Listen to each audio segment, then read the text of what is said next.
საღამო მშვიდობის დღეს თავგადასავალი სტუმარი ბატონი მურთაზ ზოდელავა. მისი დაკავების კადრები საზოგადოებამ სულ ცოტა ხნის წინ იხილა, ის ძალიან მალე გაანთავისუფლეს, თუმცა სოციალურ ქსელში გაჩნდა ძალიან ბევრი პოსტი ნაცნობებისა თუ უცნობების, მისი პიროვნული თვისებების შესახებ, მისი საქმიანობის შესახებ და რა თქმა უნდა ჩვენი ინტერესიც ბატონი მურთაზის მიმართ გაიზარდა. ის დღეს თავგადასავალი სტუმარია და დარწმუნებული ვარ ჩვენს მაყურებელს ბევრ საინტერესო ნიშნულოვან მოვლენებზე ესაუბრება. საღამო მშვიდობისა ბატონ მურთაზ, პირველ რიგში ამ ბოლოდროინდელ მოვლენას გვერდს ვერ აუვლით, ცხადია. მინდა გკითხოთ, ელოდებოდით თუ არა ამ დაკავებას და თქვენი აი ეს ადამიანური ემოცია მინდა რომ გაიხსენოთ. სალამი, მადლობა რომ ესტუმრეთ. მადლობა თქვენ. ხშირად ანუ უყურებ ხოლმე თქვენ გადაცემას YouTube-ზე. მადლობა ძალიან დიდი რომ მაქვს საშუალება რომ გამოვიყენო ეგ ფორმატი და ეს ფორმატი მიყვარს თან, იმიტომ რომ არასტუდიური ფორმატია, სადაც ჩვეულებრივად ლაპარაკობ, რაღაცა ეს რაღაც პოლიტიკური რიტმიც არ მოქმედებს იმაზე, რომ რაღაც შინაარსობრივად გადმოსცე ის რის თქმაც გინდა. ნუ რაც შეეხება ამ რაღაცას, ნუ ესე ცხოვრობთ ჩვენ. კაიხანია მე და ჩემი უღლე ესე ვამბობთ ერთმანეთს, ნუ 13 წელია რა, ამ ბავშვი ვართ, რომ ჩვენ ვართ შიდა ემიგრაცია.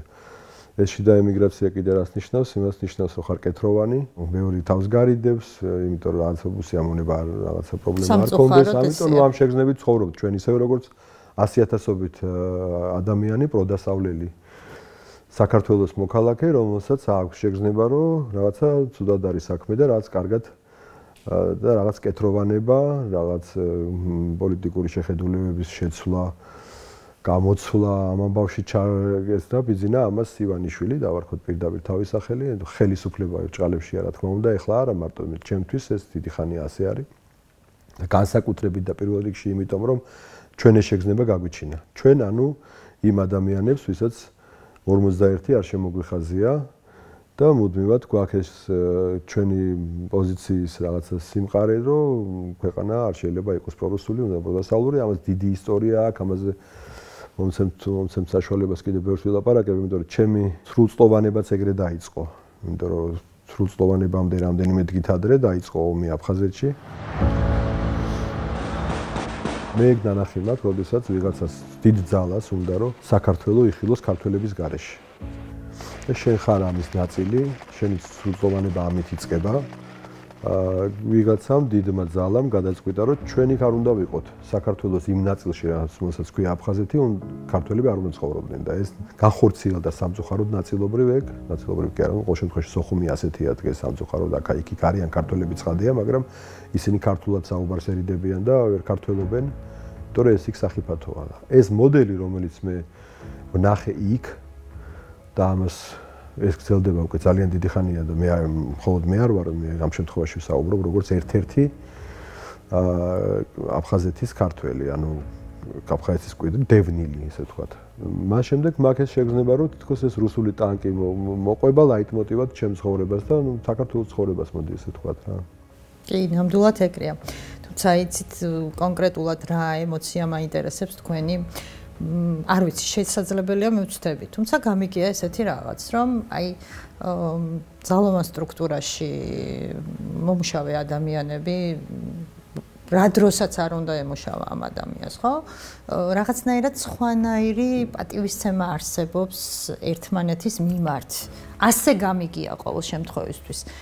პატივისცემას კი არა, ნუ არ ვიცი, რა შეიძლება დაერქვას იმ საქციელს, როგორც თქვენთან მიმართებაში მოიქცნენ, ანუ გავიგე რომ ლევან ხაბეიშვილის დაკავება უნდოდათ და დააკავეს, მაგრამ მე პირდაპირ ეთერში ვუყურე ამ კადრებს, თქვენი დაკავების კადრებს, იმ თქვათ რაღაცა მართლა მათი მხრიდან ძალადობას და შემდეგ თქვენზე თქვის რომ ძალადობდით, ხო? ეს დამოკიდებულება თქვენ არიყავით დაბალი თანამდებობის პირი, საკმაოდ მაღალი თანამდებობას იკავებდით, ხო? მთავარი პროკურორი ბრძანდებოდით და აი ემოციურად რამდენად რთულად ასახქმელია თქვენთვის ეს ყველაფერი, აი ის თვითონ მათი ქცევა, თქვენს მიმართ დამოკიდებულება, აი თუ თქვენთვის პრობლემა არ იქნება ეს რომ გაიხსენოთ. კი, რა თქმა უნდა, ნუ რა გითხრათ ახლა, როგორ გითხრათ რომ პროკურორმა მითხრა ეგ სასამართლოზე თუ რაღაცა თითქოს კრინობითად რომ კაცო ეს პროკურორი კაცი რა ხო და მე მანდ პასუხი გავეცი მართლა რასაც გულწრფელად რა სრულიად რომ 13 წელია მე ვარ ოპოზიციონერი შესაბამისად მიჩვეული იმას რომ რაღაცა შენი უფლებები ჩვენი ტიპის სახელმწიფოში განსაკუთრებით მას შემდეგ რაც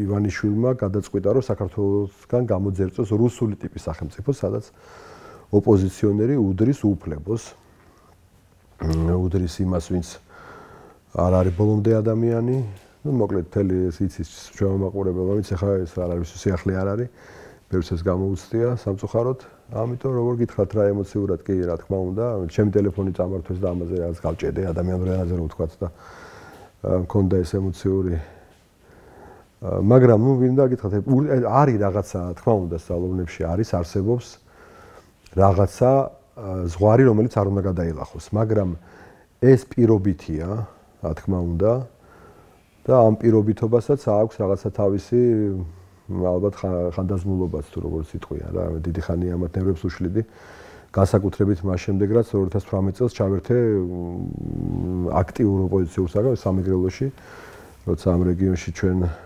მოუგეთ პირველი ტური ოცნებას და მოკლედ ეს არ არის რა ანუ ეს არ არის მე არ გადამხდენია თავს ისეთი რაღაცა რაც არის განსაკუთრებულად დიდი განსაცდელი ასეთი გადახდა ამ ქვეყანაში უამრავ ათასობით ადამიანს რომელიც ჩემს ბევრად უფრო მძიმედ ხვედრით შეხვდათ ეხაც ციხეებში არის ასობით ადამიანი თითქმის მთელი პოლიტიკური ელიტა ჩემი სამეგობროს უმრავლესობა ან ციხეშია ან ელოდება იმას რომ ციხეში შევა აი ესეთი მოცემულობაა და ამიტომ ეს ხარ რაღაცა ეს რამდენიმე დღიანი პატიმრობა არ მგონია რომ რამე ჩემთვის განსაკუთრებული ან სტრესი იყოს ან რამე მე ბევრად უფრო მძიმე ამბებისთვისაც მზადა ვარ პირდაპირ გეტყვით ასე ვიცხოვრობ ამ ქვეყანაში ყოველ შემთხვევაში ესეთ შეგრძნებით განსაკუთრებით ბოლო პერიოდი დილით რო გავდივარ სახლში მოვალ თუ არა არასოდეს არ ვიცი ზოგადად მურთაზი ძალიან დიდი ხანია არის უკომპრომისო ბრძოლაში და ჩვენ როგორც რაღაცა შიდა ემიგრაციაში მყოფი ხალხი მუდმივად სულ ველოდებოდი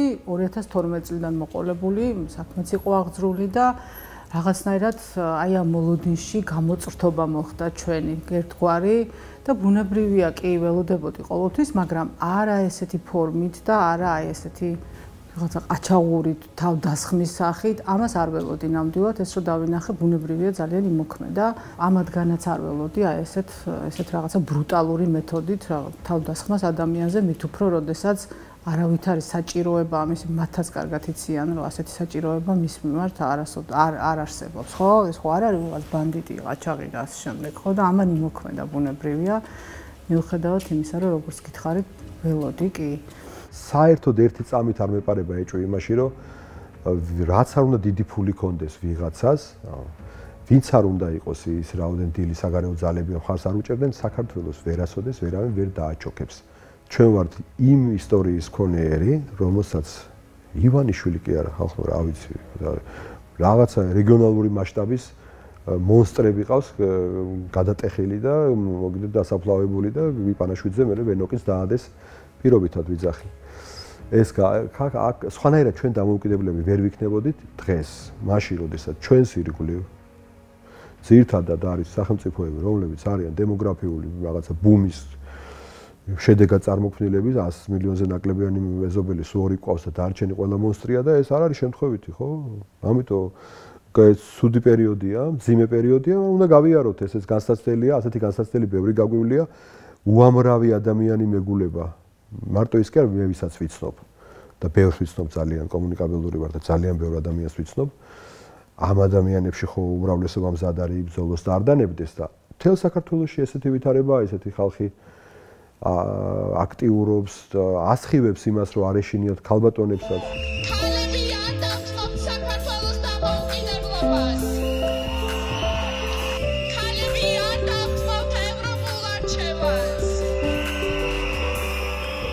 ქალბატონებზე ცალკე ალბათ ღირს საუბარი სულ ამას ვამბობ რომ არ შევწხვეთ მამაკაცები არ შევწხვეთ და ქალბატონებ მებრძოლმა ქალებმა არ ჩამოამხონ ივანიშვილი ჩვენი მონაწილეობის გარეშე მართლა არ შევწხვეთ და ეს კომპლექსი არ გავყვეს პირდაპირ გეუბნებით საერთოდ არ მერიდება, იმიტომ ერთი აი სასწაული რამ გამოავლინეთ, არსად ეგ არ მინახავს, რასაც ქართველი მანდილოსნები, ქალბატონები გვაჩვენებენ რა ბრძოლის. ამიტომ ჯერა, რომ ვიღაცა ის ტახტზე წამოწოლილი ქართველი ვაჟბატონიც აგერ არის 4 ოქტომბერი წამოდგება, მოვა იქ რუსთაველზე და ჩაებნება იმ დიდ ფერხულში, რომელშიც მთელი საქართველოა ჩაბმული და რომელმაც უნდა ისტორიული დღე უნდა შექმნას ის ახალი ფურცელი უნდა შეუძლებელია ასე, იმიტომ კიდევ ვიმეორებ, რატომ? ვიღაცა შეიძლება თulis, რომ ძიმე პერსპექტივა, რომელსაც თქვათ მე და ჩემნაირები, ჩემი მეგობრები თუ ჩემი თანამოაზრეები ხედავენ იმ შემთხვევაში თუ ჩვენ ივანიშვილი დროულად ვერ მოვიშორეთ, გონიათ რომ ეს არის ჩვენი რაღაცა გაზვიადება. სინამდვილეში გაზვიადება არ არის და კვლავ იქ დავბრუნდები. მე მაგ ნანახი. როგორ მოქმედებს ჩვენი მტერი, როდესაც უნდა რომ ჩვენი მიწა და წყალი ისე წაიღოს, რომ ჩვენ არ ვიყოთ იქ. ხო და ეგ გეგმები არ იცვლება, მანდ ეგ მოცემულობა არსებობს და ამიტომ არის ძალიან მნიშვნელოვანი ეს არ დაუშვათ და არც დაუშვებთ. ბატონ მურთას ცოტა ხნით მინდა რომ ბავშვობაში გამოგზაუროთ თქვენი საყვარელი სოხუმი, სადაც დაიბადეთ და გაიზარდეთ. მოგონებები ახ ბევრი იქნება დარწმუნებული ვარ ბავშვობის ტკბილი მოგონებების და ძალიან ძიმე წარე მოგონებებიც და ტრაგიკული მოგონებებიც, იმიტომ რომ მოგიწიოთ ამ კუთხის დატოვება. აი, როგორი იყო თქვენი სოხუმი ომამდე?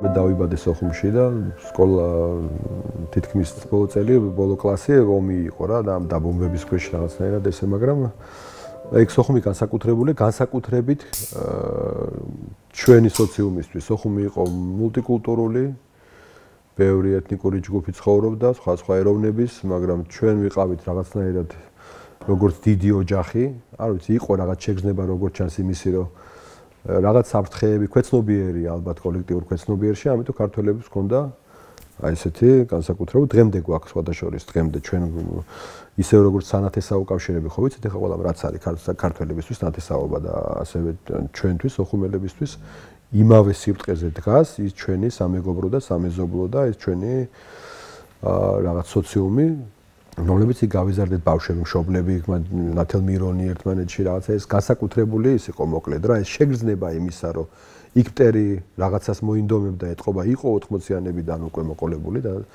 ამიტომ ეს გამომუშავდა როგორც ჩანს აი ეს წინააღმდეგობის და რაღაცა დავდგეთ ამბავი ხო იმიტომ რომ პერმანენტულად იყო დაძაბულობები და განსაკუთრებული იყო მოკლედ დამხრივ გარდა იმისა ხა სენტიმენტები ცხადია რა თქმა უნდა შეგრძნება იმისა რომ არ მინდა ეს სხვანაირად გამიგონ მაგრამ მშობლიურ ქალაქში რო არ ხარ ეს სუდია ძალიან და ეს უმოყვება თან გდევს ეს სულ ჩემ ბაბუა ბებიები იქ არიან დაკრძალული მე ციტრუსის საქართველოს ვეძახი იმას საქართველოს რომელიც მე აიყარა თელ სოფლიოში მიმოიფანტა თელი ჩემი კლასი რო გეოგრაფიას შევხედოთ არის ყველგან სადაც არ უნდა მოხდე შეიძლება ჩემი კლასელი იყოს რომელიღაც სახელმწიფოში ესე ამ დონეზე მოხდა ეს რომ დაიმსხრა ეს დოკი რო დაამსხვრიო და ეს დამსხვრევები რო ესე გაიფანტება ესე სოხუმის სოციუმი მთლიანად აფხაზეთის მაგრამ ახლა სოხუმზე ვსაუბრობ ისე გაიფანტა როგორც აი ეს და ყველა სადღაც მე ვიღაც იქ დაბინავდა ვიღაც იქ დაოჯახდა თუ როგორც არის რა მოეჭიდა იქ აურ ფესვები გაუშვა ესე ვთქვათ მაგრამ მე ზუსტად ვიცი ჩემ მარტო იმიტომ კი არა რომ მე ვიცი ეს არის ჩვეულებრივი ამბავი ჩვენ ხალხში დარწმუნებული ვარ იგივე არის ცხინვალის რეგიონის სამაჩაბლოს ქართველებში აბსოლუტურად იგივე ბევრს ვიცნობ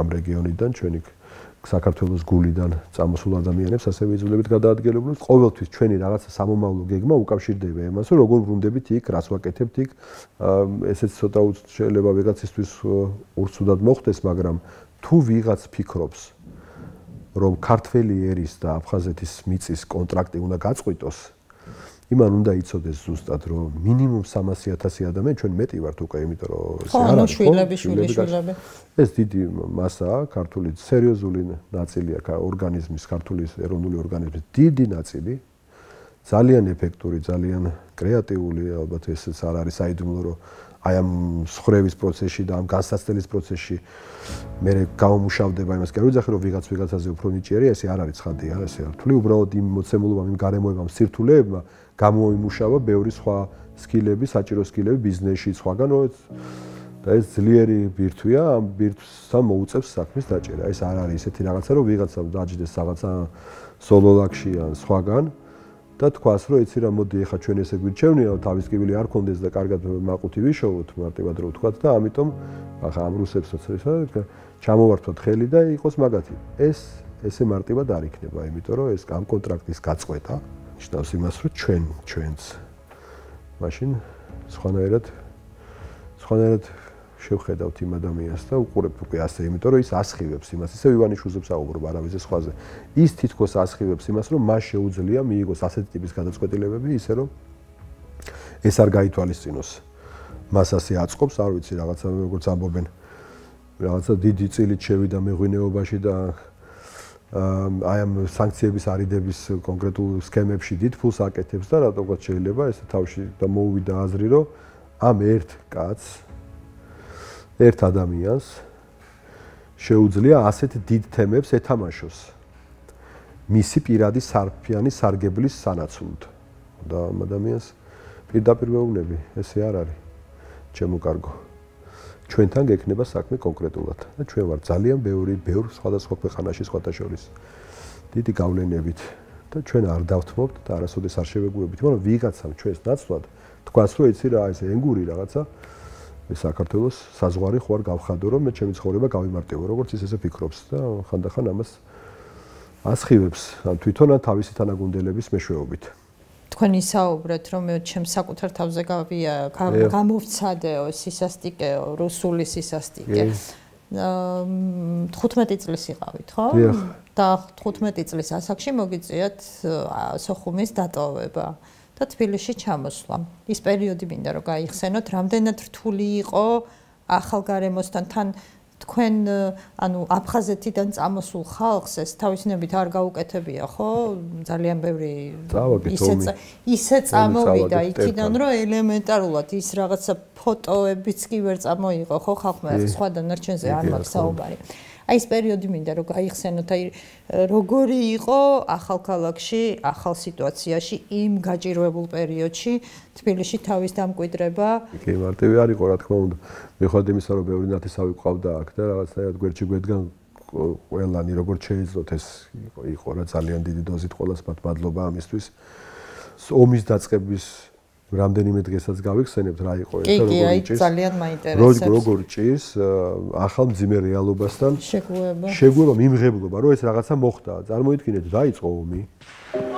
სოხუმი გაიყო ორ ნაწილად, ჯერ სოხუმი არ არის ესე სრულად გაკონტროლებული რომელიმე მხარის მიერ და სოხუმი შუა ფრონტი არის ქალაქის შუაში. და ამ დროს ჩვენი შემშობლებიც, რომლებიც საკმაოდ რაციონალური ხალხი არის, ანუ ომმა ის რაღაცნაირად ეს აქ პირველი განსაკუთრებით კვირების განმავლობაში, რომ სოხუმი დადიოდა გასვენებებში. ჩვენი ნაცავი იყო გარდაცვლილი და ფრონტი გადავკვეთეთ იქით. რაც შორის მეც, ჩემი ძმას დატოვეს ერთი ადამიანი, მაინც სახლში და მე, ჩემი მშობლები ფრონტის ხაზი გადავკვეთე და 2 დღეს დაწყებული. გასვენებას დავესწარით და მე წამოვედით ღამე უკვე გვიან და ფრონტის ხაზი კვლავ გადმოვკვეთე და სახში დავბრუნდით. ეს რაღაცა ეგრევე რომ ვერ აღიქვამ, რა ხდება შენ თავს, აი დაახლოებით ამის მაგალითად მოვიყვანე. მე რა თქმა უნდა უკვე როდესაც სისხლი დიდი დოზით წაიღვარა, ეს კონკრეტულად სტატიკა მოხდა ფრონტის და ეს მძიმე ამბები, მე ახმაც მოვიდა ცხადია მისი რა მოხდა და საბოლოო ჯამში ჩვენ ეს ომი წავაგეთ სამწუხაროდ, იმიტომ რომ მათ შორის რო ვიყავით გახლეჩილები აქ და ჩვენ აღმოჩნდით თბილისში. ჩემები მე აქ ვიყავი რა უკვე ვიყავი ესე იგი აბიტურიენტი თუ ვემზადებოდი ესე ვთქვათ და ჩემი გასამხედროებული სამშენებლო სამმართველოს უფროსი იყო და ეს სამშენებლო სამმართველო გასამხედროვდა და მიცეს ეს ავტომატები რაღაცა და ამ რაღაც ბლინდაჟებს და აკოპებს და იმას ერთი წელი ჩემი იქიდან არ გამოსულა სანამ სოხუმი არ დაეცა იყო იქ თავის კოლექტივით ეს საძმაკაცო კოლექტივი იყო ესე ვთქვათ დიდი ხნის მეგობრობით და ამ რაღაცა ხან ავტომატით და ხან ექსკავატორით ემსახურნენ სამშობლოს, მე წავაგეთ და აღმოჩნდით ყველა აქ სოხუმში, თბილისში. ჯერ ნათესავებთან ვიყავით დიდი ხანი, თითქმის 1 წელი და ჩემი ნათესავები არაჩვეულებრივი ხალხი ჯიქიები, ეს ოჯახი ძალიან დიდი და ძალიან თბილი ოჯახი, რომელთაც აქვს კერძო სახლი, ეხლაც ჩნიათ მაშინაც ჰქონდათ ბაგებში, აი ამ ოჯახმა შეგვიფარა ჩვენ დაახლოებით, სადღაც 7 ოჯახი წარმოიდგინეთ რა. თითქმის 1 წელი ვიცხოვრეთ მანდ რა. და ეს იყო ძალიან ისეთი რა, რაღაცა ეს არასოდეს ჩემი მეხსიერებიდან არ ამოდის, იმიტომ რომ იქ პური რო არ არის, რაღაცა დენი არ არის, ეს ის პერიოდია ეხლა და კი თბილისში ძალიან ბევრმა ადამიანმა შეიფარა დევნილები, მაგრამ რა ვიცი, მერავს თამილას რა ვიცი, ლუნა დეიდა სტატობიძე გარდაცვლილია სამწუხაროდ. ეხაც მადლიერები ვარ და ეს არის რა, ეს არ არის. არის რაღაცა ჩვენ ამიტომ ვიძახი რომ ჩვენ სხვანაირიერი ვართ რა მოკლედ რა, ამას ახლა ყველა და ყოველთვის ვერ გააკეთებს და არ აკეთებს და ასეთი ბევრი ოჯახი იყო. ბევრი ძალიან. ჩემთვის განსაკუთრებული პერიოდი იყო ეს პერიოდი, როცა ცოტა რეალურ ცხოვრებას რო შევხედე, იმიტომ რომ სოხუმში მაინც მამაჩემი შეძლებული ოჯახი იყო, მოკლედ რო ვთქვათ და რაღაცა ცხოველი ასე შემდეგ და ჩვეულებრივი ცხოვრებით. რთულია. არ მიცხოვრია, იმთვას რაღაც სხვა მქონდა საშუალება ჩემ ოჯახს, რომ პირობითად საზოგადოებრივ ტრანსპორტს როგორც ესეთი არ ვიცნობდი და ცოტა კოლბის ბავშვი ვიყავი რა, კოლბაში მოქცეული. რაღაცა უკიდურეს შემთხვევაში ეს ტაქსი იყო და არა. და აქ მე რეალურ ცხოვრება სხვანაირია, ჯერ ამ სანათესაოში, რაღაცა ეს მე საერთო საცხოვრებელში გადავედით და რამდენიმე წელი იქ ვიცხოვრეთ გპ-ის საერთო საცხოვრებელში. აკადემია, ცხოვრებისეული აკადემია გავიარე გპ-ის საერთო საცხოვრებელის მე-12 სართულზე. სადაც ჩვენ ვიცხოვრეთ თითქმის 5 წელი. და ეგ იყო ჩემი ცხოვრებისეული დიდი უნივერსიტეტი დაარქვით ქნებავთ რა, სადაც შენ იგებ რომ რეალობა სხვა არის, ეს კოლბის ცხოვრება სულ სხვა რამეა და რეალური ცხოვრება არის სხვა, აქ მეგობრობა სრაფასია, აქ რაღაცა ადამიანის ნამდვილი და ნიღბიანი სახე მაგალითად გაჭირვება, სადაც გამოჩნდება ვის რა შეუძლია, ვირისი შეიძლება გაყოს, ეს გაყოფა ძალიან პრინციპული ამბავი, მნიშვნელოვანი ამბავია, როცა ცხოვრება გასწავლის რომ უნდა თუნდაც ის წირი საშუალება გაუყო იმას, ვისაც ჭირდება ეს ისევე როგორც შენ. ეს ყველაფერი იქ მასწავლეს ჩემმა ძვაკაცებმა. ჩემი თაობის, არა, ყველა თაობის ბევრი ადამიანი ცხოვრობდით, რა თქმა უნდა, იქ, მაგრამ ჩვენი თაობის ხალხი მაინც ბიჭები ერთად მეგობრობდით და რაღაცა ეს პერიოდი გამოვიარეთ. სამართალმცოდნე ხართ პროფესიით. როგორ მოხვდით აი პოლიტიკაში და ზოგადად ნაციონალურ მოძრაობასთან, როგორ აღმოჩნდით? აი სამართალმცოდნე რო ვარ იქიდან ალბათ ესე შეიძლება ითქვას, იმიტომ რომ ჩემი კურსი არის უკიდურესად პოლიტიზირებული. კურსი, რომელიც ყოველი მეორე მე მგონი კურსელებიდან პოლიტიკაში რაღაცა რო ადამიანს ეცნობა ესეთი ადამიანი. თუმცა ისინი ვინც საერთოდ არ გაკარებიან პოლიტიკას, ისინი მე მგონი უფრო ბედნიერად ცხოვრობენ, ძალიან წარმატებულები არიან. ზირთად ეს პირველი 18 წელი იყო ჩვენი ის გამოშვება და ამიტომ ეს იყო პერიოდი, როცა რაღაც ბიზნესის ჩანასახი გაჩნდა და ის ვინც პოლიტიკას არ მიაკარა, ის ხალხი უფრო რაღაცა ამ კაპიტალიზმის ფერხულშია და ისე არიან, უფრო შვიდი ცხოვრებით. ჩვენ ვისაც ეს პოლიტიკური რაღაცა მოგვიწია უფრო ქარტეხილებში და რა ვიცი ხა რაღაცა და ავი ერთ-ერთი ჩემი ესე იგი ძმაკაცი ნიკა გვარამია მე მგონი მესამეჯერ არის ხა სადაც ვერ წარმოვიდგენდით ვერც ერთი ჩვენი კურსელი ხა რომ კაი რო კითხოთ მართლა ეგრე არ ჩვენი კურსიდან ვინმე თუ ციხეში მოხდებოდა ალბათ ყველას დაასახელებდნენ ნიკას გარდა იმდენად სწავლა რაღაცა ეს ბეჯითი, საკედან წესი რაღაცა ეს ხო ხდებით, ეს ხვანაირი რომ ვერ წარმოიდგენდა, მაგრამ ეხა ესეთი ვითარება შეიქმნა, რომ მესამეჯერი ხდის სასჯელს პატიმრობას ნიკა. რომ მე პირადად მან გამიხსნა ეს პოლიტიკური კარები. ესე აღმოჩნდით, რა ვიცი, ერთმანეთი გავშარეთ თუ როგორც არის, მაგრამ სინამდვილეში საინტერესო ბრძოლის ძალიან მნიშვნელოვანი ჩვენი ქვეყნის ბრძოლის ასპარეზში. ყველა ერთმანეთი რაღაცნაირად ნიკამ გამიღო ეს კარი, რა თქმა უნდა და ეხლა ციხეშია, მივესალმები მას.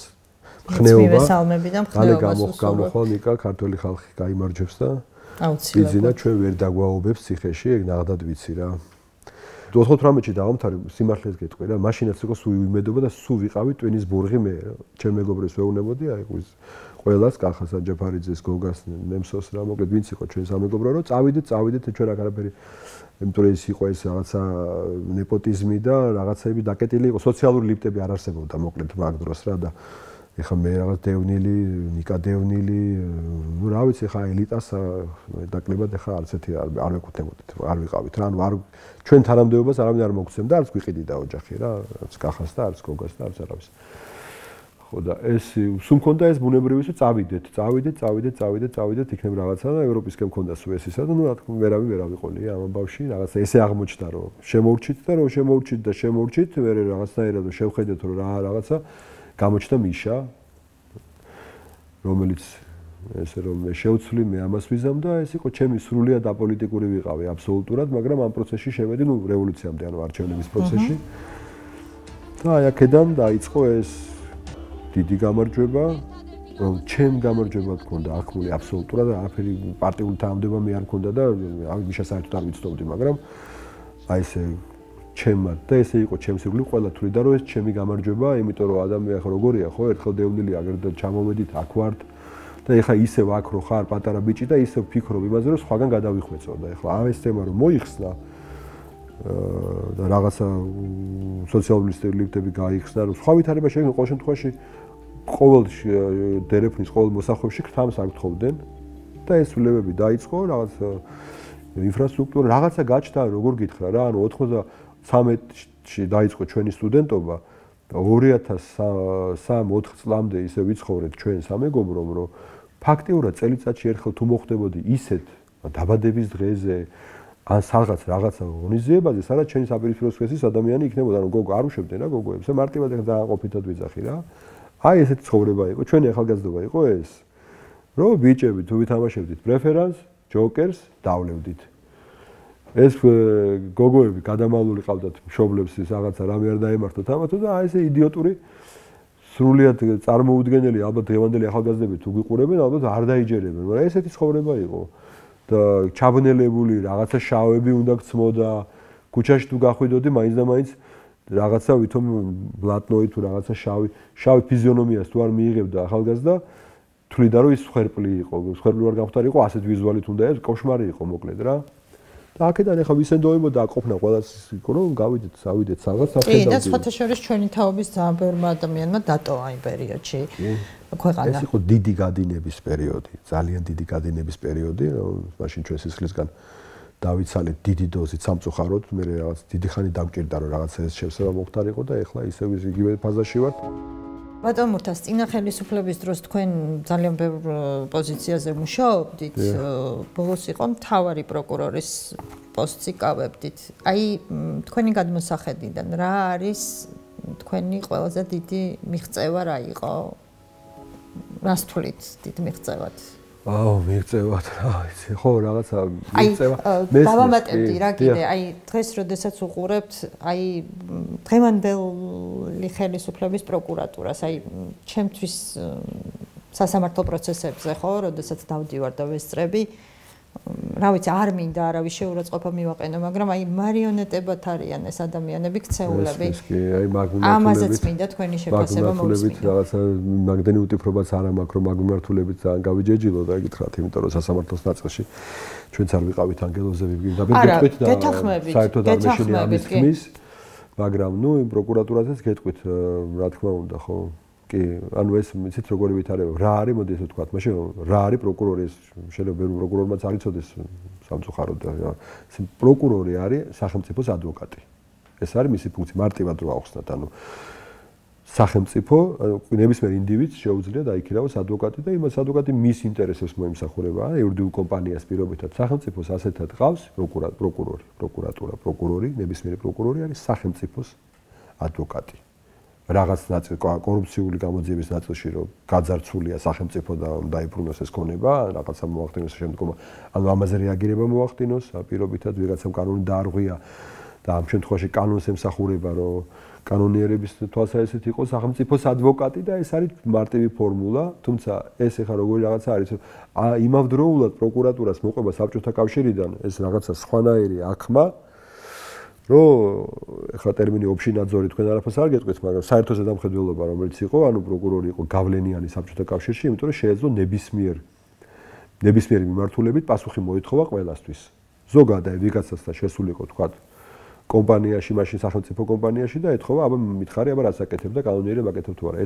ეს მოდელი ესეთი ძლევამოსილების თუ რაღაცა ეს განსაკუთრებული ბრუტალური ძალაუფლების მოდელი მე გადმოვიდა პოსტსაბჭოთა სივრცეში, მათ შორის საქართველოშიც დამოუკიდებელ საქართველოშიც და ეს აქმა ეს მოდიოდა რაღაცა როლი ვიღაცას მოწონდა კიდევაც ვიღაცას მოწონდა შეიძლება ეხლაც ალბათ ვიღაცას მიაჩნია რომ აი პროკურორი რა სინამდვილეში ესე არ არის უკვე ეს საერთო ზედამხედველობა აღარ არსებობს ბატონო ჩემო ეს ეხლა კიდევ სხვა უფრო კომიკური ვითარებაა რომ უკვე სახელმწიფოს ადვოკატებიც აღარ არიან სამწუხაროდ რაღაც ნაწილში არიან ერთი მდიდარი ადამიანის ადვოკატები ხო მე ეს ვიგულისხმე მე არ მიგულისხმია ის რომ ნაციონალური მოძრაობის დროს გადაცდომები და ასე შემდეგ არასწორი გადაწყვეტილებები არ იყო თქო იყო ნამდვილად რა თქმა უნდა გადაცდომები როგორ არის ანუ იყო ანუ ჯერთ გადაცდომების გარეშე ალბათ არ არსებობს მაგრამ იყო ვარდების რევოლუციის კონკრეტული დაკვეთა იმასთან დაკავშირებით რომ მოხდარიყო კორუფციასთან ხისტი შერკინება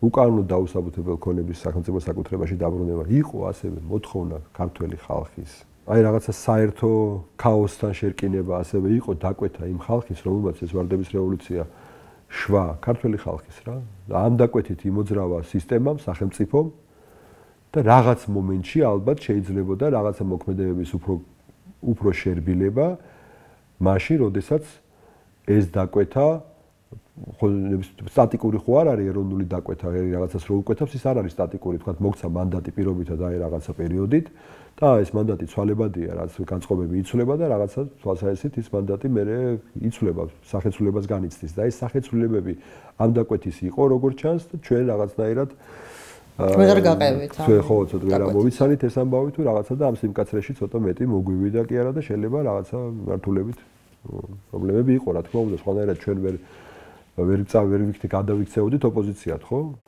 ეს რაც შეეხება პროკურატურას. თქვენი ყველაზე დიდი მიღწევა რა ასთვლით? კი, ჩემი ყველა როგორ გითხრათ, აი მე ისე ვიქიდან ამოვდივარ, რაღაცა ამ ჭიდილი ეს ბავშვებიდან ჭიდილი.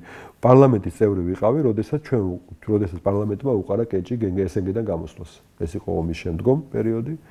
მე პირადადაც ვიყავი მაქროს დეპუტატი და მიმაჩნია, რომ ეს იყო მნიშვნელოვანი მიღწევა რა, ყოველ შემთხვევაში ძალიან ჩემთვის ისეთი იყო რა. თან ესე უტიფრად შემოგვივარდნენ მე ქვეყანაში რაღაცა პასუხი მე სულ ეგ მაქვს რომ თუ პასუხს არ აძლევ მოძალადეს მგონია რომ იმ დროს შენ მარტო იმით კი არ სუსტები რაც იმან დაგაზარალ კიდე 10 გეომეტრიული პროგრესიით სუსტები თუ არ აძლევ პასუხს აი შემოვიდა ესე იგი ძალიან საყვარელია მორიგი ომი დაიწყო აგრესორმა, თქვენ უკვე ხელისუფლებაში იყავით, მაინტერესებს სად იყავით კონკრეტულად ომის დროს და რამდენად მძიმე იყო ეს ყველაფერი აი ერთხელ ომ გადავლილი ადამიანისთვის. მაშინ პარლამენტის წევრი ვიყავი და ისე მოხდა, რომ ესეთი ის ჰქონდა ეს მისია გამესაზღვრა, რომ ჰუმანიტარული დახმარების ამ დარიგების პროცესში ვიყავით ჩვენ 10 დეპუტატი, რაღაცა გორში და ნუ იქ ვიყავი რა სულ, სანამ ოკუპირებული იყო გორი. იმავდროულად მაშინათვე იუსტიციის სამინისტრომ დაიწყო შეგროვება მასალების ამ ფაქტორზე მისამართად და გთხოვეს აქ დახმარება და მომიწია მაგ დროსაც აი ამ პროცესებში ადგილზე სადაც ჰქონდა ჩადენილი დანაშაული, სადაც იყო ეთნიკური წმენდის ნიშნები, რუსების თვალწინ ჩვენმა ჯგუფმა მაშინ მოახერხა იმ პირველადი მტკიცებულებების, რომელიც არის ძალიან ითვლება რომ ერთ-ერთი ყველაზე ეფექტური არის არა შემდგომ რაღაც დროის შემდგომ აკრეფილი თქვა ჩვენებები, ფოტომასალა, რაღაცა ოქმების შედგენა, არა ეს ყველაფერი იქ ცხელკვალზე ხდებოდა ძალიან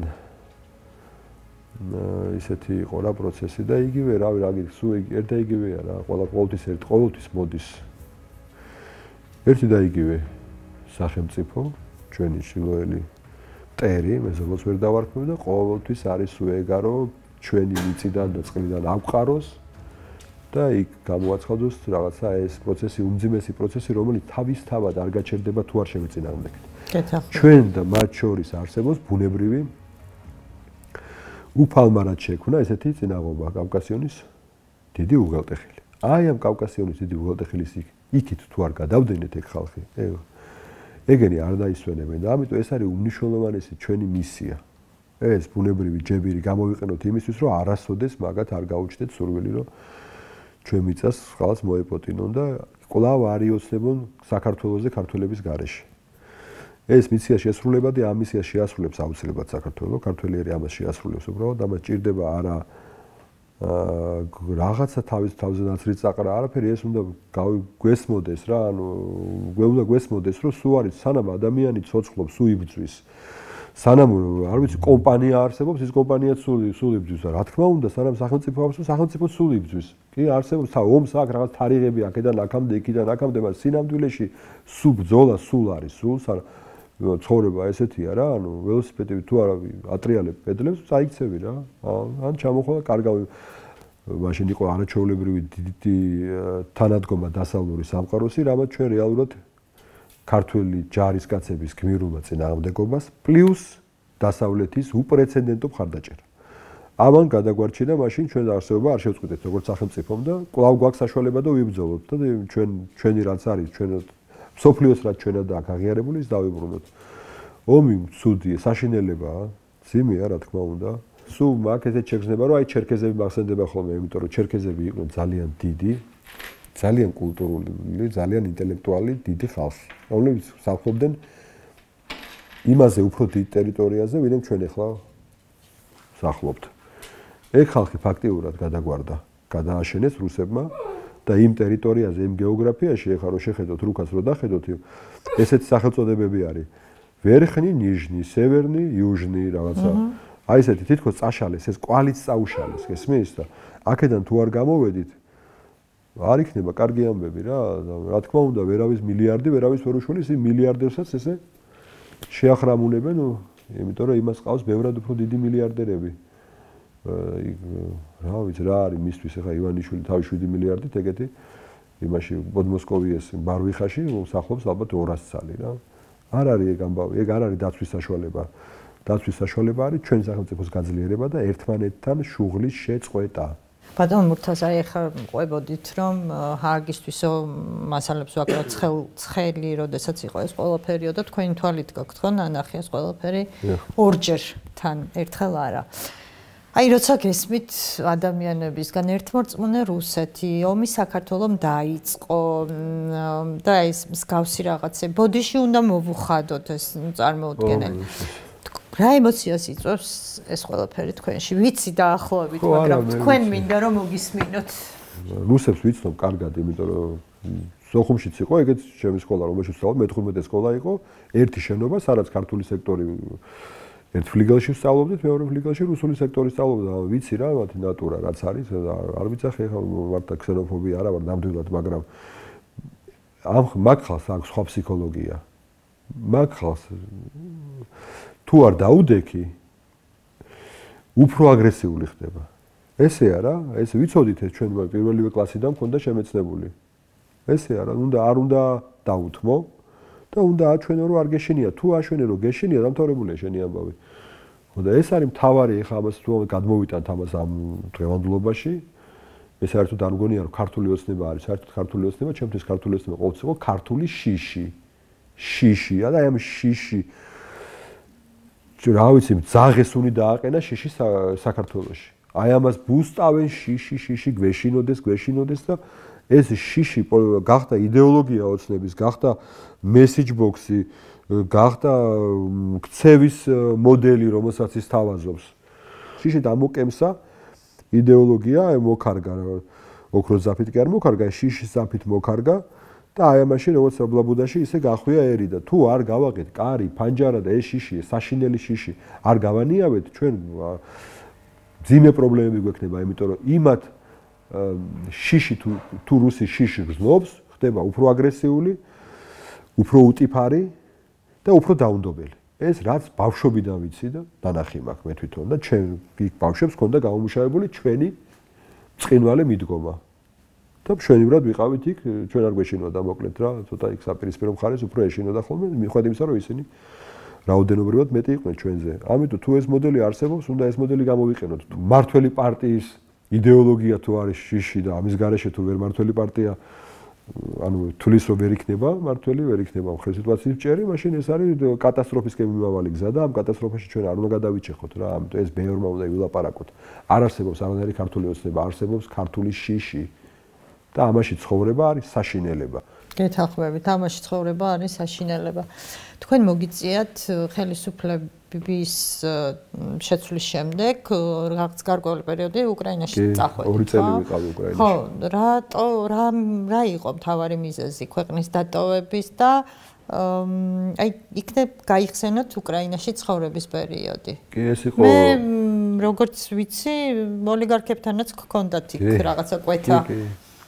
ოლიგარქები ხელისუფლებას იყოფდნენ, იქ ჩვენთან ერთი ოლიგარქი ყველაფერი უჭირავს, იქ სხვა მოდელი. ეს იყო 2015-16-17 დასაწყისში ჩამოვიდა, რაღაც 2 წელი დაახლოებით. იყო ეს პოსტრევოლუციური პერიოდი, რეფორმების პერიოდი და ამ რეფორმების ესე ვთქვათ, ლობისტი იყო დასავლეთი და შესაბამისად ჭირდებოდათ ადამიანები, ვინც ამაში ერკვეოდათ და მეც ჩემი კონტრაქტირებაც მოხდა, ანუ გამიფორმეს კონტრაქტი, რომ მე დავხმარებოდი უკრაინის მთავრობის რაღაც გარკვეულ სეგმენტებს რეფორმებში. ეს პროკურატურის მიმართულება იყო სხვა რამდენიმე სხვა უწყებაში კიდე ასევე. იყო ძალიან საინტერესო იყო. მე მეგონა რომ საქართველოს იყო ეს ნათესაობა და კლანობა და ამბავი.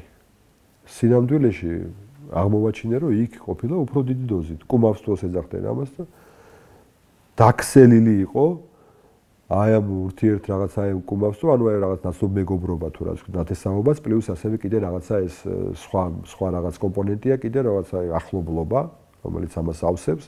და ამით იყო მთლიანად გადაფარული ყველაფერი. სამინისტროები, ძირითადი ეკონომიკის სეგმენტები, ბიზნესის ძირითადი მიმართულებები, ყველა ერთმანეთთან რაღაც და ეს იყო ამის განკვანძვის ცდილობები, რა თქმა უნდა, ჰქონდა, მაგრამ ეს ყველაფერი დამთავრდა იმით, რომ ეს რევოლუციის რაღაც გაყუჩებული სისტემა მე საოპერაციო მაგიდაზე გაცოცხლდა გადაეტი მნიშვნელობით და დაიწყო წინააღმდეგობის გაწევა და საბოლოო ჯამში პოროშენკოს ხელისუფლების დაკარგვით დასვლა, ანუ ვერ ქნა ეს ვერ აწია ეს თვირთი პოროშენკომ, ის არ იყო ოლიგარქი იყო პოროშენკო ჩვეულებრივი და ამ ოლიგარქმაც ეს პოლიტიკური როლი არჩევანი გააკეთა კვლავ ოლიგარქობაზე და არა ისო ისტორიაში შესულიყო როგორც რეფორმატორი, როგორც დიდი პოლიტიკოსი, მას შეეძლო პოსტრევოლუციური დაკვეთა იყო და შეეძლო ამაში რომ სრულად თავის საკუთარი თავი ჩაედო, ის დიდ შედეგებს დადებდა. ეს პროცესიც ესე დასრულდა, მაგრამ რაც შეეხება ოლიგარქებს კი შევიხედე სამზარეულოში. დაახლოებით წარმოდგენა ნამდვილად ქონდა ახლა ამის შემხედვარით, ჩვენი ოლიგარქის, მაგრამ იქ არის იქ ბევრი ოლიგარქია და ვიღაცა დაინტერესებულიც კი იყო ამ რეფორმებში და რაღაც კომუნიკაციაში შემოდიოდნენ, რომ აბა ჩვენი დაგეხმაროთ და რაღაცა იქნება მართლა რაღაცა დავალაგოთ. იყო ესეთი პირველი პერიოდი და ეტაპი. სახელდაგვარებს არ ვიტყვი რა აზრი აქვს ხა იმათ თავიანთი ის აქვს და ის ხალხი სხვათა შორის მიუხედავად იმისა, რომ ოლიგარქები არიან, პატრიოტები არიან, მათი დიდი ნაწილი და ეხლაც ამ ზელენსკი მარტო არ არის ამ ომში. უბრალოდ კიდევ უფრო სხვანაირად ვიტყვი რა, უკრაინელი ხალხის გვერდით იქ დგას პოლიტიკოსების ნაწილიც, დიდი ნაწილიც და მათ შორის ოლიგარქების ნაწილიც. და ეს არის ბევრად ყველა მიცის ამის შესახებ და ეს არ არის საიდუმლო. მაგრამ ოლიგარქია, მაინც ოლიგარქია და აქ თავისი ყოფაქცევითი წესი თუ რაც არის, ცხოვრების წესი და ეს არის აბსოლუტური კონტროლის სურვილი. არა მარტო იმ სეგმენტის, ვთქვათ, რომელიღაც იმ სფეროსაც განეკუთვნება ის ბიზნესი, რომელმაც მოახდინა ფორმირება ამ ოლიგარქიული კაპიტალის. არამედ იმ ადამიანებისაც, რომლებიც არიან აი ამ კორპორაციაში. თუ ივანიშვილის მოქმედებები ჩემთვის საერთოდ არ არის გასაკვირი, იმიტომ რომ ეს ყველაფერი იქ მაგ ნანახი, რომ ვიღაც დამსახურებული ტიპიც კი, რომელიც იქ ვერ შეინარჩუნებს იმ პოზიციას, თუ ცერის თითის წვერებზე არ დარბის იმის ნათქვამზე და ეს არის ესეთი ეს ხა ჩვენი უბედურება იმაშიც არის რომ ერთი ოლიგარქი ყველაფერს აკონტროლებს. ოლიგარქის კომფორტის ზონა არ არის მხოლოდ მისი უსაფრთხოება. ეს არ არის კომფორტის სტანდარტი, რომელიც აკმაყოფილებს ოლიგარქს. ოლიგარქისთვის უკიდურესად მნიშვნელოვანია რომ კონდეს საშუალება რომ აი პირობითად 100 კილომეტრის რადიუსში ნებისმიერი ის გადაწყვეტს დასაჯოს. აი ეს უფლება თუ არა აქვს ამას თუ არ ფლობს, ის თulis რომ იქ არ არის დაცული, სადაც ის არის. ამიტომ ვამბობ მე თამამად, რომ როგორც კი ქართველი ხალხი შეწყვიტავს მოთმენას და როგორც კი ქართველი არ აცემინებს თავს ივანიშვილს, ან არ დააჩაგრინებს თავს ივანიშვილს, მისი კომფორტის ზონა იმ წამს დამთავრდება. მას უნდა შეეძლოს ყველას დასჯა, ვისაც გადაწყვეტს. ამ შემთხვევაში თulis რომ ის სრულად ამ გეოგრაფიაში სწორად არის მოხვედრილი და კარგად არის და მან უნდა იყოს. როგორც კი ეს დაირღვევა, როგორც კი ჩვენ თავს არ ვაცემინებთ, ის ეგრევე გაქრება აქედან. ეგრევე წავა მოძებნის რაღაცა სხვა სივრცე, სადაც ჩათulis რომ ის უსაფრთხოდ იქნება. ეს არის ძალიან მნიშვნელოვანი, ამიტომ ბევრს კითხულობენ, რომ აი როგორ უნდა მოხდეს, აი კი ვიკრიბებით, არ უნდა ვაცემინოთ თავი და მორჩა თუ აი მაგის უფლება არ მივეცით რომ ჩვენ როგორ არ უნდა ვაცემინოთ თავი? ქართულად რა, აი ქართულებმა იქ მშვენივრად ვიცით ჩვენ. ვიცით რა ეხა რა ის მოდელი რაც არის ყოფილი ცხოვრებაში აბა მივიდეს ვინმე ცადოს აბა მოდის ვთქვათ მამაკაცი და ქალბატონი და აბა მივიდეს ვინმე და იმ ქალბატონს შეაფურთხოსან შე ლესბოსელო უთხრასან შე ბოზო როგორც ამას აკეთებს ქართული ოცნების ვიღაცა ნაძირალა ან ძალოვანი იქნება ან ტიტუშკა ხო გაუნგრევენ თაყვას ეს ქართული მოდელია ჩვეულებრივი ჩვენ გვაქვს ეს გენში გვაქვს კაცო ეგ უნდა გავრცელდეს ამაძეც მორჩა ამთავროთ რა ეხლა რა ვერ გავიგე ხო ერო ესა ჩვენ 10 ვარსებობთ ქართველები ასე მოვდივართ რა რავი რატოა ეს პრობლემა არა არის პრობლემა საერთოდ პრობლემად ხო საბჭოთა კავშირშიც კი ამას ვერ გვიბედავდა ვერავინ ყველა მიცოდა რუსმაც რა ვიცი ბელორუსმაც და ყაზახმაც რომ ქართველ მანდილოსაზე შეურაცხყოფა არ უნდა მიეყენებია იმიტომ რომ დედას უტირებდნენ ხო და ხო ასე გვიცნობდნენ და ხო ასეთები ვართ ქართველ მამაკაცებო ხო ვართ ასეთები ხო და ეგ მოდელი მოქმედების გავავრცელოთ რომ ასევე საპროტესტო იქნება თუ რა რუსთაველის გამზირძეს თუ განსაკუთრებით 4 ოქტომბერს იმიტომ რომ ესე არ შეიძლება რა მაშინ ცოტა ქართველები ვერ გამოვდივართ თუ ესე ვაგზელებთ ამიტომ ესე არ უნდა მოხდეს აი ეს ჭირდება მეტი არაფერი ესე იგი ყველა წარმატებული მამაკაცის უკან დგას ოჯახი მეუღლე თავისთავად შვილები შვილი თქვენი მეუღლე მაიკო ჩვენ ყოველ შემთხვევაში გავიცანით აი იმ რაღაცა კადრების მერე რაც თქვენი დაკავების შემდეგ ასე ვთქვათ ვიცი რომ ძალიან წარმატებული ადვოკატია მინდა რომ მომიყვეთ თქვენს მეუღლეზე და თქვენს ვაჟზე მაიკო ძალიან მაგარი ადვოკატია დიდი სტაჟით ძალიან დიდი გამოცდილებით და რავი ძალიან იშვიათად რომ რამე თითქმის მე მგონი სულ იგებს ხოლმე პროცესებს ხო ან შეიძლება ემატყუებს მაგრამ რავი ყოველ შემთხვევაში განსაკუთრებით ეს პერიოდი როცა ეხლა მე ვარ კეთროვანი ამ ქვეყანაში მაიკოზე არის ამ ოჯახის რა ვიცი კომუნალური მე არ გადამიხდია მარტივად რო ვთქვა რა ანუ იყო ის 2 წლიანი პერიოდი უკრაინაში როცა მართლა ხელფასი ნორმალური ხელფასი მქონდა და ევროკავშირის ექსპერტი ვიყავი და რაღაცა ცოტა გავიმართებ ხრებში მაგრამ დანარჩენი ეს მაიკოა წინა ხელისუფლების დროს ვისაც უმშავია მიხეილ სააკაშვილთან ყველა ამბობს რომ არც დღე გქონდა არც ღამე გქონდა არც შუადღე გქონდა არც დღესასწაული არც დაბადების დღე ასე შემდეგ აი დანაკლისი თუ გქონდათ თქვენი ოჯახის წევრებს თქვენი და თუ ნანობთ ამას რა ვიცი ხო ნანობ ნუ საინტერესო პერიოდი იყო იმავდროულად იმიტომ რომ იზრდები მაგ დროს ანუ იზრდები პირველად მაგ დრომში ანუ ჩვენ ერთმანეთი გვიყვარს ეგრე შემოწმდა მოკლედ რა იმ პერიოდში მაიკოს რო არ ყარებოდი ვერ გაჩერდებოდა ვერ იქნებოდა ჩემთან ფაქტიურად არ ვარსებობდი და რა ვიცი წლები ისე გაიზარდა ჩემი შვილი მე გავიცანი ფაქტიურად 2013 წელს 8-ში ნიკა დაბადებული ანუ 5 წლისა იყო რომ ხანდახან უცხოობდა ეს კაცი ვინ არისო შემდგომ პერიოდში ალბათ მეგეც გავიტესტე რაღაცნაირად და ჩვენ ერთმანეთი გვიყვარს მოკლედ რა და ჩემი თანამებრძოლიც არის აბსოლუტურად ახევარი სიტყვით გვესმის ერთმანეთის ნუ ცოტა ეს პრობლემა არის იურიდიული ოჯახი ზოგადად არის პრობლემაა ორივე იურისტები რო ვართ მე მგონი ზედოზირება აქ ამ იურისპრუდენციის და ეგ არ არის ყოველთვის კარგი მაგრამ ნუ ხა ვცდილობთ ხოლმე რომ მაინც და მაინც ხო ასე ვიღაც ხვები რო არიან სტუმრები რო არიან და იურისტობანას არ ვიმაშვებით ხო არ ვაწვევით ხო და რა ვიცი, ჩემი თანამებრძოლია. მეგობარია. რა ვიცი, ყველაფერია. ვარდების რევოლუციის დღეს გავიცანით ერთმანეთი, ორივენი ჩართული ვიყავით აი ამ საარჩევნო პროცესში და ზუსტად იმ საღამოს, აი, როდესაც გამოცხადდა, რომ დაიწყო ეს მისა, ჩვენ მოკლედ სამართლებრივ მხარდაჭერას უწევდით აი ამ გასაჩივრების პროცესის თავის მხრივ, მე ჩემი მხრიდან და აი ამ რაღაცა ოქმების გაცვლა, გამოცვლა და აზრების გამოცვლა, აი აქ გავიცანით ერთმანეთი და ნუ იმის შემდეგ აი ესე მოვდივართ. მურთაზი არის ადამიანი, რომელსაც შეუძლია ხვის ადგილას, ნებისმიერი ადამიანის ადგილას დააყენოს თავი და აი მისი პოზიციიდან შეაფასოს ნებისმიერი სიტუაცია. ეს შეუძლია ნებისმიერ სიტუაციაში, რაც აი ძალიან მაოცებს ხოლმე ხშირად რა, იმიტომ რომ უნდა ვაღიარო, რომ მე ეს ყოველთვის არ გამომდის და აი ეს არის რაც ჩემთვის არის ძალიან იშვიათი ადამიანებში და დიდი ემპათია აქვს ყველას მიმართ. ეს არის აი არ ვიცი, ჩემთვის ძალიან მნიშვნელოვანია მასში. საერთოდ ბრძოლაში ვერ შეხვალ, ბრძოლა ამ ტიპის ეს მართლა პოლიტიკაში ხო არ ვარ ხალხო რაღაცა გიჟეთში ვარ და აქ ვერ შეხვალ ისე თუ შენი მეუღლე, შენი გვერდში დგომი ადამიანი რაღაცნაირად ამის საშუალებას არ მოგცემს. უბრალოდ გამორიცხულია, იმიტომ რომ მუდმივის თვალი, როგორ გითხრათ, რა თანადგომისთან, თან რაღაცა რო გითხრათ, კი, სწორია, უნდა ვქნათ რა, არ შეიძლება დანებება, აი ამას თუ არ გეუბნება, გამორიცხულია რა პროცესში შევიდეს ადამიანი. შევა და ნუ რაღაცა ვერ იქნება დიდი ხანი და რა მე ძალიან დიდი ხანია ამაში ვარ და ზუსტად ვიცი რომ ჩემ გვერდით ეს ჩემი მე თანამებრძოლია რა, ისე რომ ნიკა ეხა ბავშვია, პატარაა მაინც და 16 წლის არის ჩემი შვილი.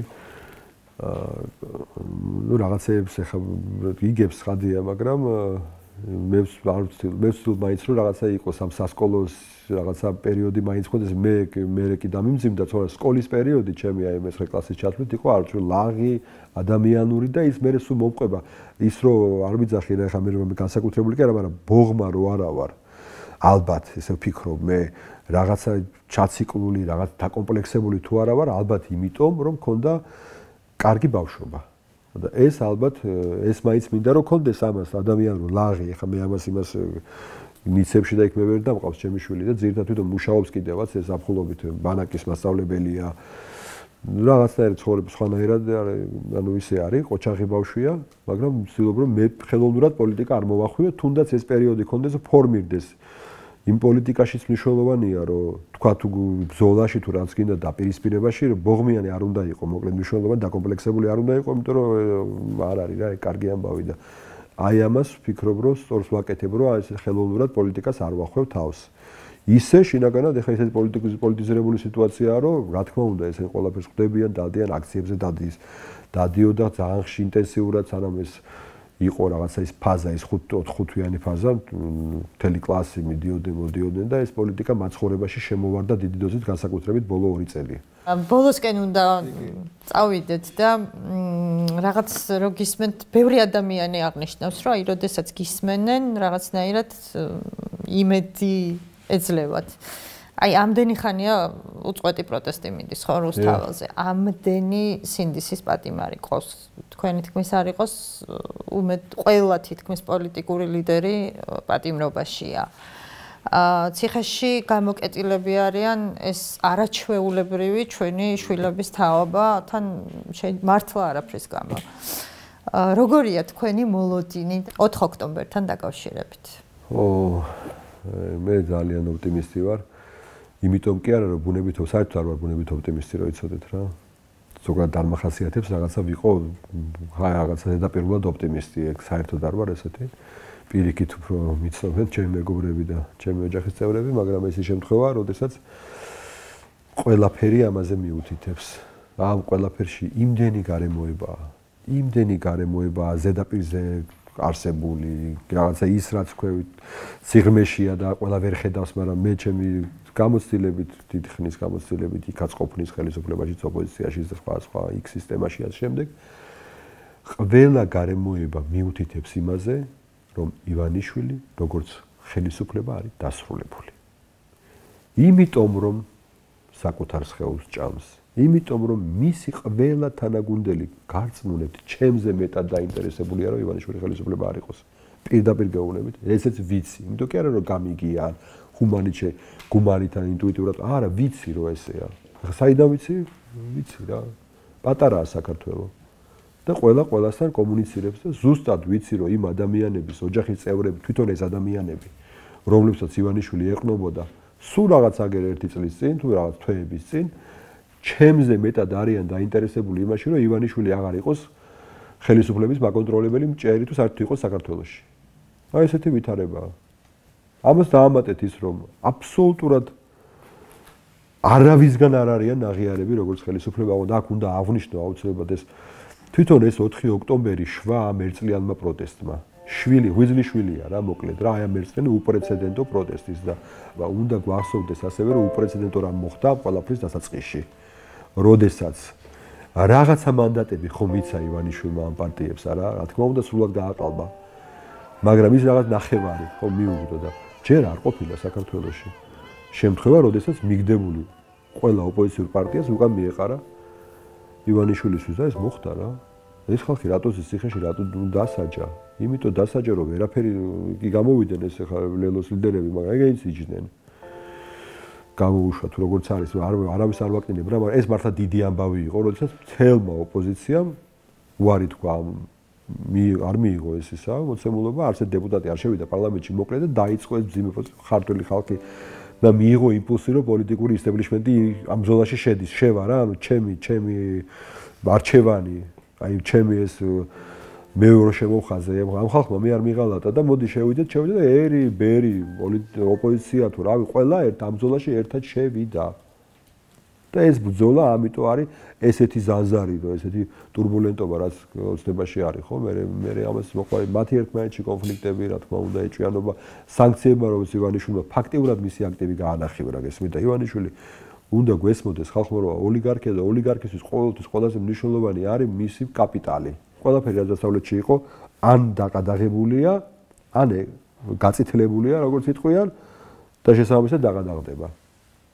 ნუ გაჭედა რა ამ კაცმა რა და აქეთ გამოიხედა შიგნით ნახა ეს თავისი გაგსუებული საყრდენები ბჭყალებში თავიანთი დიდიკა და დაუწყო ამათ სამგდრო ჩეხვა სროლა უბედურება ეს გადაიზარდა იმაში რაშიც გადაიზარდა და ეხლა არის ის დრო როდესაც ამით უნდა ისარგებლოს ქართულმა ხალხმა და საერთოდ არ მერიდება ამის თქმის ზუსტად ვიცი რას ნიშნავს ეგ ზუსტად ვიცი რას ნიშნავს რომ ვიღაცა ბოროტი ძალა თავზე გაზის და ის რო დასუსტდება რომ იმას უნდა მიადგე მაგ დროს საერთოდ არ მერიდება ამის სხვა გამოსავალიც არ აქვს რა გვაქვს გამოსავალი ვაცალოთ ეხა ივანიშვილს როდი შერიგდება ამა კიდე სხვა ვიღაც ახალ მონებს იქ გაიშოვის მე იმათ გაამდიდრებს მე იმ დანაკარს შეივსებს ისევ ქართველების ჯიბი და საიდან შეივსებს ძალიან დიდი ბოდიში საიდან უნდა შეივსოს ივანიშვილმა ეგ დანაკარგი აგერ გაპარსოს უნდა ქართველები ისევ და არ უნდა მივცეთ ამის საშუალება არც მიცემს ამ ეს იგრძნობა ყველგან ხალხიც რო ამისთვის მზად არის ესეც ძალიან კარგად იგრძნობა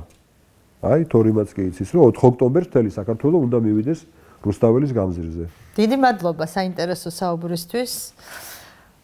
გამარჯვება ჩვენს ქვეყანას, მალე განთავისუფლება ჩვენს ინდისის და პოლიტპატიმრებს და რა ვიცი მე მჯერა რომ მართლა ყველაფერი დასრულდება ჩვენი გამარჯვებით. ეს გარდაუვალია. წელს არის რევოლუციური შემოდგომა, ხაბერდოვანი შემოდგომა, სულ ამას ვამბობ, იმიტომ რომ ზუსტად გრძნობა ამას. და ეს იქნება გამარჯვების ქართული ხალხის გამარჯვების 4 ოქტომბერი. დიდი მადლობა. მადლობა თქვენ, დიდი მადლობა.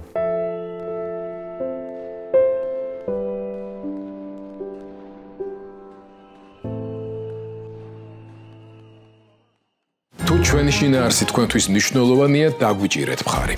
თქვენს მიერ გაღებული თითოეული დონაცია არის ინვესტიცია თავისუფალ მედიაში. პლატფორმაში, რომელიც იცავს დამოუკიდებელი ქართული სახელმწიფოს იდეას, დემოკრატიას და ქვეყნის ევროპულ მომავალს. თანხის ჩარიცხვა შეძლებთ ეკრანზე და ამ ვიდეოს აღწერაში მითითებულ ანგარიშებზე, ასევე QR კოდის მეშვეობით. თქვენი რეგულარული, თუნდაც მცირედი დონაცია ჩვენ დაგვეხმარება გავაგრძელოთ მუშაობა და დავრჩეთ დამოუკიდებლები.